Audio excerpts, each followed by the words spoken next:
भारतीय लोगों की एक खासियत है, चाहे वो खुद पढ़ा लिखा क्यों ना हो, लेकिन वो अपने बच्चे को पढ़ाना लिखाना चाहता है।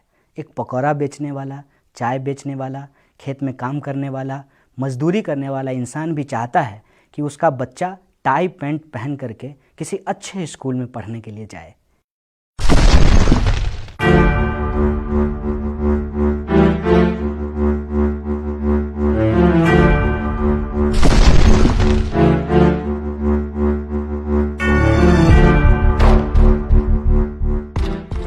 दोस्तों, तेरी मेरी सबकी बात में एक बार फिर से आपका स्वागत है और आज हम शिक्षा की बात करेंगे। सवाल यह उठता है कि शिक्षा की बात करने की ज़रूरत क्यों है। एक वाकया मुझे याद आ रहा है।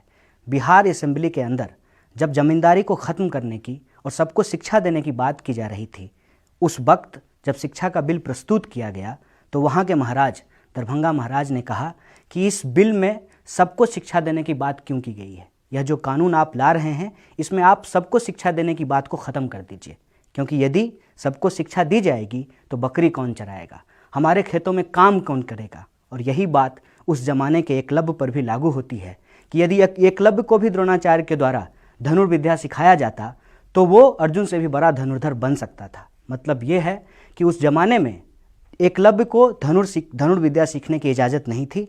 अर्जुन को धनुष सीखने का अधिकार था, लेकिन एकलव्य ने अपने तरीके से धनुष चलाना सीख लिया तो द्रोणाचार्य ने दक्षिणा में एकलव्य का अंगूठा मांग लिया। आज भी हमारे देश में जो शिक्षा की हालत है वह उससे बहुत अलग नहीं है। सबसे पहली बात यह है कि आप जब भी किसी स्कूल के बाहर जाएंगे तो अक्सर आपको एक पंक्ति लिखा हुआ मिलता है। उसमें लिखा रहता है, शिक्षार्थ आइए, सेवार्थ जाइए। ऐसा लगता है कि यह स्कूल सबके लिए खुला हुआ है, हर कोई यहाँ आ सकता है, सबको पढ़ाना सरकार की जिम्मेवारी है और पढ़ने के बाद सबको बाहर नौकरी मिलेगी, सबको रोजगार मिलेगा। ऐसा उस लाइन को पढ़ करके महसूस होता है। क्या हकीकत में ऐसा होता है? क्या सचमुच हमारे देश में सबके लिए शिक्षा लेना आसान है? क्या सबके लिए नामांकन प्रक्रिया आसान है? क्या इस देश में तमाम तबके के लोग, चाहे वो अमीर हों या गरीब हों, उनको एक तरह की शिक्षा दी जाएगी? उस ज़माने में जब ये कहा जा रहा है वन नेशन वन टैक्स, तो क्या one nation one education system की बात हो रही है? इन सवालों पे गौर करने की ज़रूरत है। इस देश में 6.5 करोड़ ऐसे बच्चे हैं जिनकी उम्र 6 वर्ष से लेकर के 17 वर्ष के बीच है, जो आज तक किसी स्कूल में नामांकन ले ही नहीं पाए हैं। उनका दाखिला लेने के लिए कोई विद्यालय नहीं बना है। सवाल यह बनता है कि जब पढ़ेगा नहीं इंडिया तो कैसे बढ़ेगा इंडिया? कि अभी हाल में प्रधानमंत्री जी ने एक बयान दिया है कि स्वरोजगार ज़्यादा महत्वपूर्ण है, पकौड़ा बेचना भी एक काम है और लोगों को पकौड़ा बेचना चाहिए। इसके साथ महीने में कमाई आपकी कितनी हो जाती है? समझिए कैसे रोजी रोटी चल जाता है दाल रोटी। और उनके डिफेंस में उनके बड़े बड़े मंत्री और राज्यपाल कह रहे हैं कि पकौड़ा बेच करके भी इंसान बहुत बड़ा बन सकता है, बहुत धनवान बन सकता है। अंबानी जी का उदाहरण दिया जा रहा है और फेसबुक के मालिक का उदाहरण दिया जा रहा है। इसीलिए जितने तरीके की सरकारी योजनाएं लागू की गई हैं उसमें कहीं भी शिक्षा की बात नहीं की गई है। न्यू इंडिया के कॉन्सेप्ट में एजुकेटेड इंडिया की बात नहीं की जा रही है और इसका नतीजा ये है कि भारत के अंदर शिक्षा प्राप्त करना, एडमिशन लेना, स्कूल में अपनी पढ़ाई को पूरा करना और पढ़ करके परीक्षा पास करना, परीक्षा पास करने के बाद अपनी योग्यता के हिसाब से नौकरी प्राप्त करना, ऐसा हो गया है जैसे मंगल ग्रह पर पहुंचना। क्या इस देश में सभी नागरिकों के बच्चों के लिए शिक्षा प्राप्त करना आसान है? बिल्कुल भी नहीं। अगर ऐसा होता तो एडमिशन की प्रक्रिया शुरू होने के बाद स्कूल के बाहर बड़ी बड़ी लाइनें नहीं लगती। और ये लाइन विद्यार्थियों का नहीं, उनके अभिभावकों का है। बच्चों के पिताजी और माताजी का इंटरव्यू लिया जा रहा है और कई बार गरीब के बच्चों का एडमिशन इसलिए नहीं लिया जाता है कि यह आर्गूमेंट दिया जाता है स्कूल प्रशासन के द्वारा कि आपके बच्चे झोपड़पट्टी में रहते हैं, ये यदि हमारे स्कूल में आएंगे तो इनसे यहाँ का माहौल ख़राब हो जाएगा। बच्चे ऐसे शब्द बोलने लगेंगे जिन शब्दों से उनकी पर्सनालिटी पे बुरा असर पड़ेगा। इसीलिए यह जानने के लिए आप किस लोकेलिटी में रहते हैं, आप कितना पैसा कमाते हैं, आपका इंटरव्यू लेना ज़रूरी है। ये अद्भुत बात है। यह अद्भुत बात है कि नाव को पानी में नहीं, रेत में चलाने की कोशिश की जा रही है। यहाँ बच्चों को पढ़ाने और सिखाने की बात नहीं हो रही है। स्कूल चाहता है कि ऐसे बच्चे हों जो पहले से ही सीखे सिखाए हों, और ऐसे सीखे सिखाए बच्चों को पढ़ाने के नाम पे उनको क्या दिया जाता है? उनको दिया ये जाता है कि टीचर की क्वालिटी, स्कूल की क्वालिटी, एजुकेशन की क्वालिटी और सिलेबस में क्या उनको पढ़ाया जाएगा, इस पे विमर्श नहीं होता है। विमर्श ये होता है कि एक्स्ट्रा करिकुलम एक्टिविटी के नाम पे हम आपको हॉर्स राइडिंग सिखाएंगे, आपको स्विमिंग सिखाएंगे और आपको जो है दुनिया का भ्रमण कराएंगे। एजुकेशन का मतलब सिर्फ ये नहीं होता है। एजुकेशन का मतलब ये होता है कि बच्चों के अंदर साइंटिफिक टेम्पर कैसे डेवलप होगा। एक वाकया मुझे याद आ रहा है कि चंद्रग्रहण आसमान में लगता है और चंद्रग्रहण क्यों होता है ये पढ़ाना स्कूल का काम है, लेकिन आज चंद्रग्रहण क्यों होता है ये पढ़ाना स्कूल का काम नहीं है।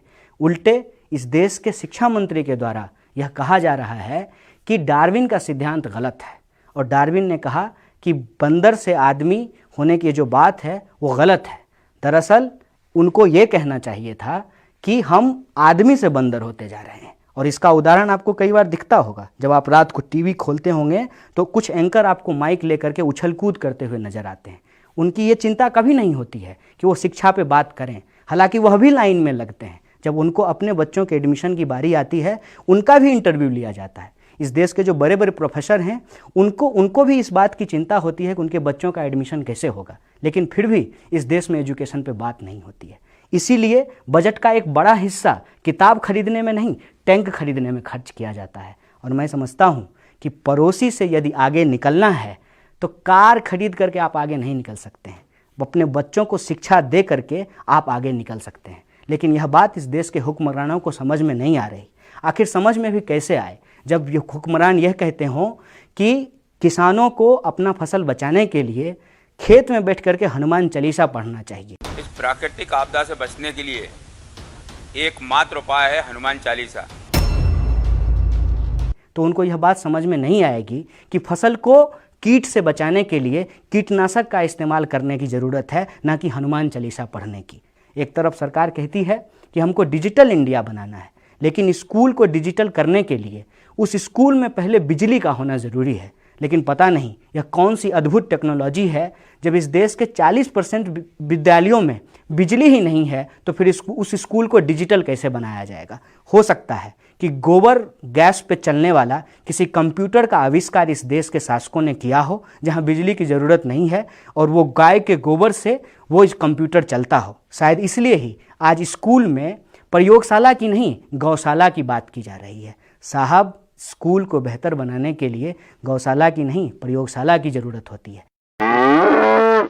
स्कूल को बेहतर बनाने के लिए विज्ञापन की नहीं विज्ञान की ज़रूरत होती है। स्कूल को बेहतर बनाने के लिए स्कूल में फंड देना पड़ता है ताकि उस स्कूल के इंफ्रास्ट्रक्चर को बेहतर किया जा सके। स्थिति यह है कि लगातार शिक्षा का बजट कम किया जा रहा है और इसका एक नतीजा यह दिखाई देता है कि दो तरह के स्कूल आपको दिखेंगे। एक तरफ जहां प्रति विद्यार्थी प्रति माह 10,000 रुपया खर्च किया जा रहा है, दूसरी तरफ वो स्कूल हैं जहां प्रति माह प्रति विद्यार्थी 1100 रुपया खर्च किया जा रहा है। यह जो अंतर है शिक्षा का, इस अंतर में सबका साथ सबका विकास का लक्ष्य हमको पूरा होता हुआ दिखाई नहीं देता है। अगर इस लक्ष्य को हम पूरा करना चाहते हैं तो विद्यार्थियों के प्राइमरी स्कूल से लेकर के हायर एजुकेशन तक की स्थिति का सही मूल्यांकन करने की ज़रूरत है कि एक बड़ी आबादी ऐसी है बच्चों की जो कभी स्कूल पहुंच ही नहीं पाए। जो स्कूल में बच्चे पढ़ने के लिए जाते हैं उनके पास वो बुनियादी सुविधाएं नहीं हैं।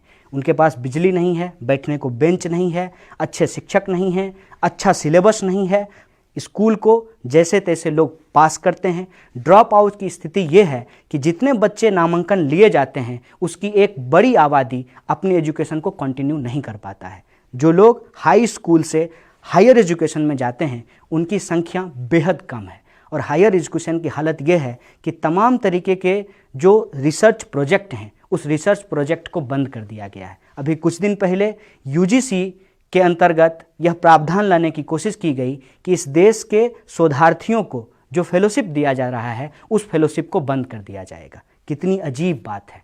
एक तरफ स्कूल बंद हो रहे हैं, विभिन्न राज्य की सरकारों ने यह फैसला लिया है कि हजारों प्राथमिक स्कूल को बंद कर दिया जाएगा। दूसरी तरफ इस देश के अंदर जो हायर एजुकेशन के स्टूडेंट हैं उनको जो फेलोशिप दिया जा रहा है उस फेलोशिप को बंद करने की बात की जा रही है। तीसरी तरफ उनके लिए जो बुनियादी सुविधा होनी चाहिए उसका अभाव है। और प्रधानमंत्री कह रहे हैं कि इन तमाम घटनाओं के बीच आप मुस्कुराइए, यह तो आप ही कर सकते हैं। एक तरफ आप विद्यार्थी का फेलोशिप छीन लें, एजुकेशन के बजट को कम कर दें और विद्यार्थियों से कहें कि आप मुस्कुराइए और योगा कीजिए। कह रहे हैं कि आप एग्ज़ाम वॉरियर हैं।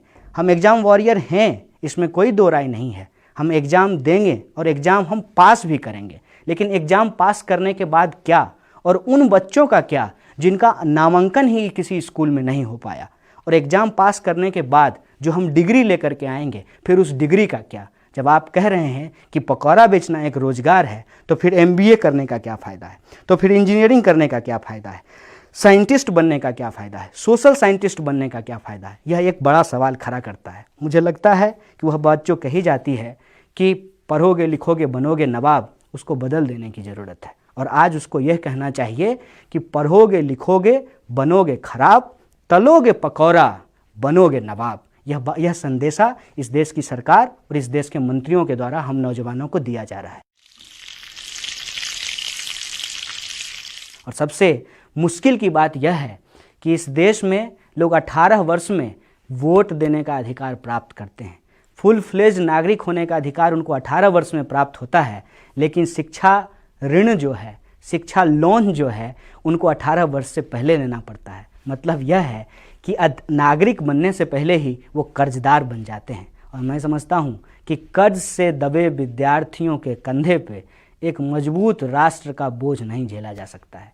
यदि आप इस देश को मजबूत बनना चाहते हैं तो आप एजुकेशन लोन के लिए लोगों को प्रमोट मत कीजिए, आप लोगों को एजुकेशन लेने के लिए प्रमोट कीजिए। हमें एजुकेशन लोन नहीं लेना है, हमको एजुकेशन लेना है, और एजुकेशन देना सरकार की जिम्मेवारी है, क्योंकि यह हमारा संवैधानिक अधिकार है। आज यह सामूहिक जिम्मेदारी लेने की ज़रूरत है कि दीप्ति को आत्महत्या क्यों करनी पड़ी। एक लड़की जो अपना स्कूल फीस नहीं भर पा रही थी और उसके स्कूल प्रशासन के द्वारा उसको जाति आधारित ताना मारा जा रहा था, जिस अपमान को वह बर्दाश्त न कर पाई और उसने आत्महत्या कर लिया। इस दीप्ति की हत्या का जवाब हमारे जनरेशन के लोगों को ढूंढना पड़ेगा।